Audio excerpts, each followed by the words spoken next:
السلام عليكم ورحمة الله تعالى وبركاته. اليوم بإذن الله غادي نحاول نشرح درس الدالة الخطية والدالة التآلفية للمستوى الثالثة إعدادي، وغنحاول نشوفوا أهم الفقرات اللي كاينة في هذا الدرس وأبرز الأسئلة اللي كطرح فيه. إذا غادي نبداو بهذا الجدول اللي كيلخص لنا أهم الاختلافات اللي كاينة بين الدالة الخطية والدالة التآلفية. إذا بالنسبة نبداو بالصيغة.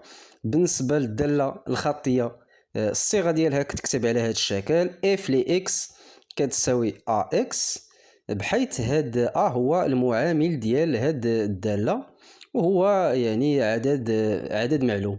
بالنسبة للدالة التآلفية، اف ل اكس كتساوي ا اكس زائد بي، بحيث هاد ا هو المعامل كيتسمى المعامل الموجه أو الميل، ثم هاد بي هو الأرتوب عند الأصل. إذا من خلال الصيغة كيبان لنا أن هاد الدالة التآلفية كنزيدو بالإضافة لهاد اكس كنزيدو واحد العدد، يقدر يكون موجب يقدر يكون سالب. دونك هذا بالنسبة للصيغة. بالنسبة للطريقة ديال حساب المعامل الموجه قلنا أو الميل. دونك بالنسبة للدالة الخطية راه غير من هاد الصيغة غيبان لنا شحال كيساوي ا. دونك الا خلينا ا بلاصتو وبينو وبين اكس ضرب، دونك غادي نجيبو اكس تحت هنا غادي نقسمو عليه، بمعنى ا كيساوي اف ل اكس على اكس. دونك هذه الطريقة باش نبقاو نحسبو المعامل ديال الدالة الخطية. دونك ا كيساوي اف ل اكس على اكس، دونك الصورة ديال شي عدد على داك العدد. بالنسبة للدالة التآلفية، المعامل ديالها كيساوي الفرق ديال الأرتوبين أو الفرق ديال الصورتين على الفرق ديال الأفصولين. دونك هنا لتحت كندير واحد الأفصول اللي عندي مثلا في المعطيات، وهنا الفوق الصورة ديالو ناقص الأفصول الثاني، وهنا ناقص الصورة ديال الأفصول الثاني. دونك هادو كاملين غادي نشوفهم إن شاء الله من خلال التطبيق ومن خلال الأمثلة، وغادي تفهموا مزيان. غادي نمشيو للتمثيل المبياني ديال الدالة الخطية.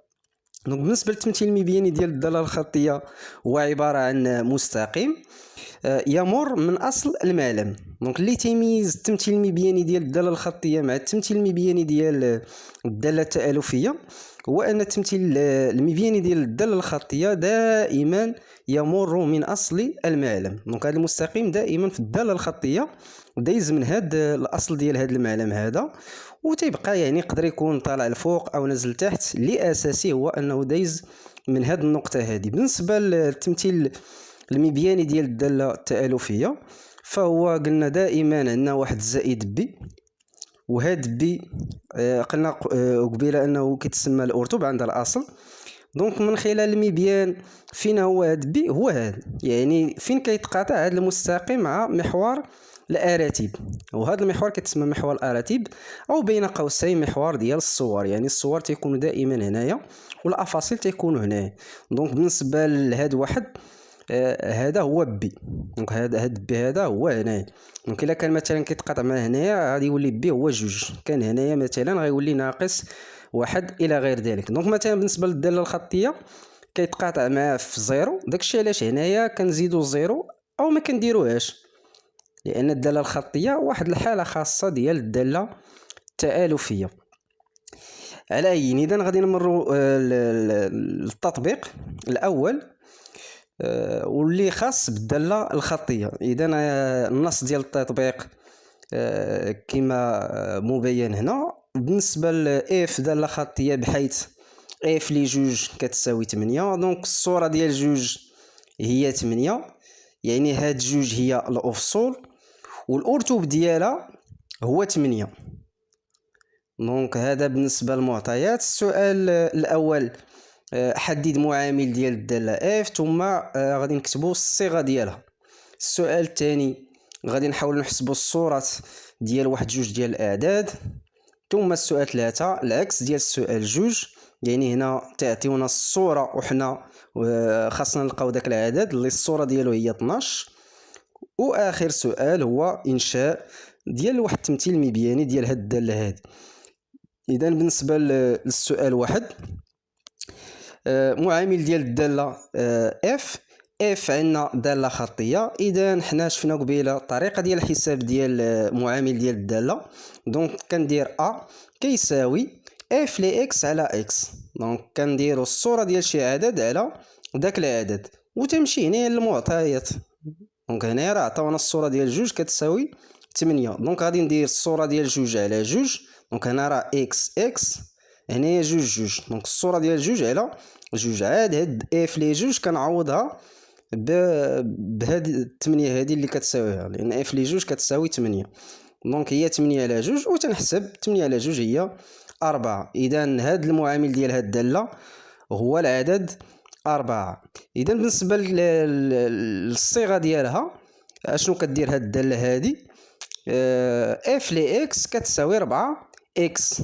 دونك بصفة عامة شنو كدير هاد الدالة؟ اي عدد عطيتو ليها كتاخد هذاك العدد وكتضربو في 4. دونك مثلا عطيت ليها جوج، غادي تاخد جوج وغادي تضربو في 4 وغادي ترد لينا 8 كنتيجة.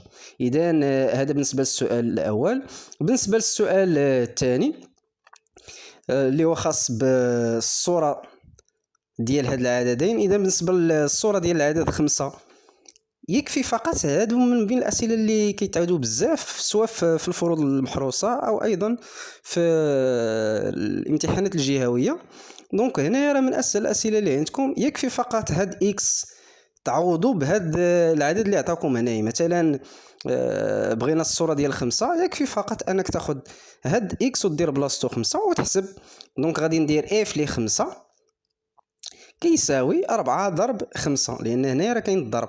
دونك كتحسب 4 ضرب 5 هي 20، بمعنى الصورة ديال 5 هي 20. الا كان الافصول 5 الارتوب غادي يكون 20. بالنسبة للصورة ديال ناقص 1 نفس الشيء عاود. غادي بلاصة اكس غادي نعوضوه بناقص 1 وغادي نحسب. دونك اف لناقص 1 كيساوي 4 ضرب ناقص 1 وكتساوي ناقص 4. بالنسبة للسؤال 3 هنا عطاونا العكس قلنا ديال السؤال جوج.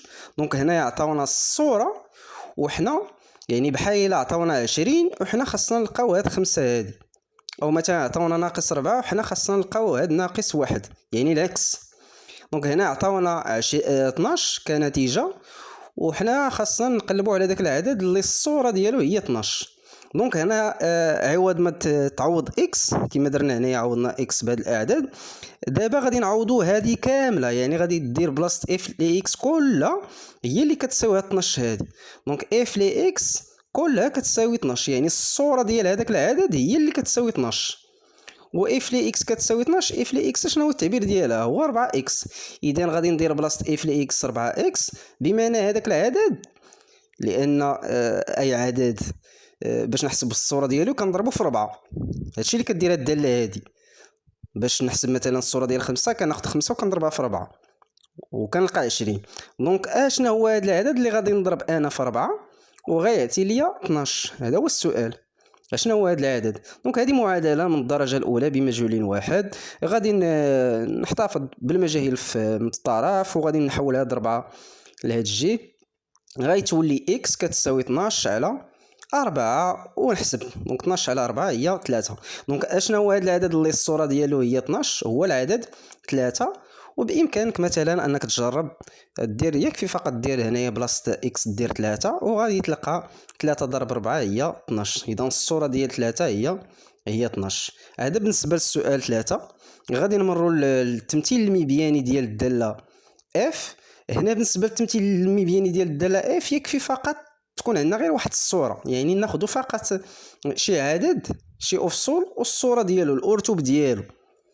دونك اما ناخذوا هادو اللي عندنا في المعطيات او ناخذوا شي واحد من هنايا من بين الاسئله اللي جاوبنا عليهم. اذا حنا غادي ناخذوا شي واحد اللي يعني عنده ارقام صغار شويه. دونك مثلا ناخذوا هذا اف لي ناقص 1 كتساوي ناقص 4. دونك الافصول فينا هو ناقص 1 والارتوب هو ناقص 4. اذا غادي نمروا للتمثيل المبياني. دونك عندنا معلم متعامد ممنظم، يعني كاينه زاويه قائمه هنايا، ثم الوحده المستعمله لتدريج المحور ديال الافاصيل هي نفسها المستعمله باش ندرجوا المحور الاراتب. داكشي علاش كتسمى ممنظم. اذا بالنسبه للتمثيل المبياني ديال الداله الخطيه كما قلنا في البدايه انه دائما يمر من اصل المعلم، يعني دائما دايز من هذه النقطه. دونك النقطه الاولى راه عندنا، خاصنا غير النقطه الثانيه. دونك باش يعني نديروا النقطه الثانيه خاصنا شي عدد والصوره ديالو، والعدد والصوره ديالو راه قلنا غادي ناخذوا مثلا هذا المثال. دونك هذا افصول وهذا ارتوب. اذا بالنسبه للنقطه الاولى قلنا هي هذه ديال اصل المعلم، ثم النقطه الثانيه غادي نمشي للمحور الافاصيل وغادي نقلب على ناقص واحد. دونك ناقص واحد هي هذه، والارتوب ديالها ولا الصوره ديالها هي ناقص 4. دونك واش غادي نطلع ولا غادي نهبط؟ غادي نهبط بشحال؟ ب4. دونك النقطه الثانيه غادي تكون هنايا. دونك النقطه الثانيه هنايا، النقطه الاولى هنا. شنو تيبقى ليا؟ فقط انني نصل بيناتهم وغادي ننشئ التمثيل المبياني للداله الخطيه. دونك هذا بالنسبه للتطبيق الاول اللي قلنا خاص بالداله الخطيه. دابا غادي نمروا للتطبيق الثاني الخاص بالداله التالفيه. اذا النص او المعطيات اللي عندنا هما هادو. نعتبر الداله التالفيه جي. دونك مثلا هذه سميناها جي، هادو غير اسماء فقط، مره نسميوها اف، مره نسميوها جي الى غير ذلك، بحيث عطاونا جوج ديال الاعداد وجوج الصور ديالهم. مثلا جي لي جوج كتساوي واحد، يعني الصوره ديال جوج كتساوي واحد. الافصول هو جوج، دائما الافصول كيكون بين قوسين. الافصول هو جوج والصوره ديال هاد جوج او الارتوب ديالها هو واحد. ثم الصوره ديال الزيرو هي ناقص 3. بالنسبه للاسئله نفس الاسئله ديال التطبيق الاول. دونك غادي نحاولوا نشوفوا كيفاش نحسبوا الصيغه ديال هاد الداله هذه، ثم ايضا الصوره ديال عدد ولا عددين. دونك هادو اسئله دائما كيتعاودوا في هاد الدوال. السؤال 3 يعني العكس ديال السؤال 2، ثم اخيرا الانشاء مبياني ديال هاد الداله. اذا نبداو بالنسبه للسؤال الاول، الصيغه ديال الداله جي. بالنسبه للداله جي قلنا داله تالفيه. دونك جي داله تالفيه، اذا الصيغه ديالها غيتكتب على هذا الشكل. اذا جي لي اكس كتساوي ا اكس زائد بي، هذه هي الصيغه. دونك هكا غتبقى تكتب.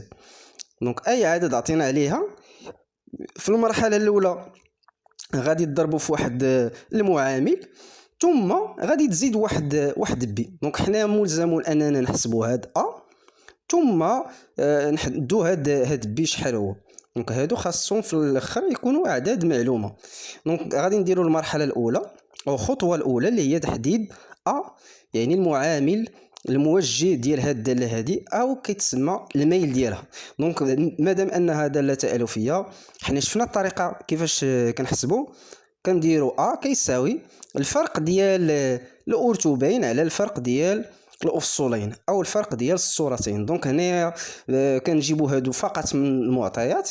دونك غادي نديروا في الفوق كنديروا جي الصوره ديال هذاك العدد، وهنا تنديروا نفس هذا العدد هذا. دونك هنا الافصول وهنا الصوره ديالو، الافصول والصوره ديالو. دونك عندنا جوج ديال الافاصيل، زيرو وجوج، وعندنا الاراتب ديالهم هما هادو. دونك كندير هاد الفرق هذا على هاد الفرق وثم كنحسب. دونك الصوره ديال جوج غادي ندير بلاصتها واحد، والصوره ديال زيرو غادي ندير بلاصتها ناقص 3. دونك كنعوض وكنحسب. دونك واحد هي هادي، هنا ناقص هو ناقص، وهذا عطانا ناقص 3، ودرنا هاد الاقواس باش نسيباريو هاد ناقص مع هاد ناقص. دونك هنا عندي واحد ناقص 3، ناقص مع ناقص راه الا زدنا مددنا هذا راه كتشبه الزائد. دونك هي واحد زائد 3 هي 4، و4 على جوج هي جوج. دونك الميل ديال هاد الداله هو العدد جوج. بقى لينا هاد بي. دونك بالنسبه للتحديد ديال بي، اولا هاد الصيغه ديال هاد الداله كتصبح يعني عوض ما نديرو هاد ا اكس زائد بي، دابا لقينا هاد ا غادي نديرو بلاصتو جوج. دونك اشنو كدير هاد الداله؟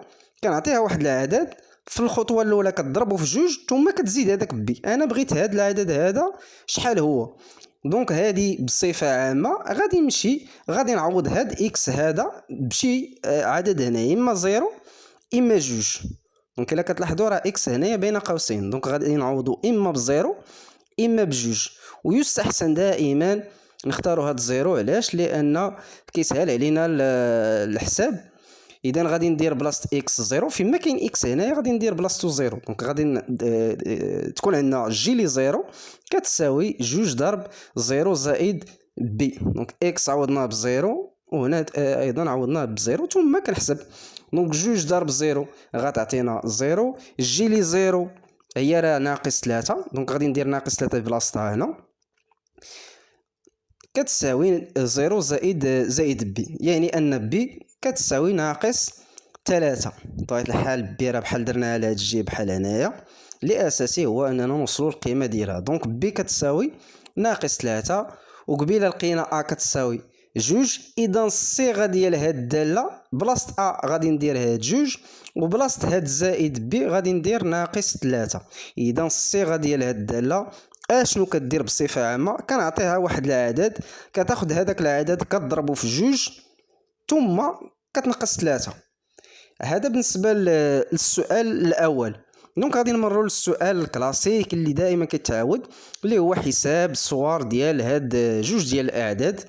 اذا غادي نمشيو للسؤال الثاني.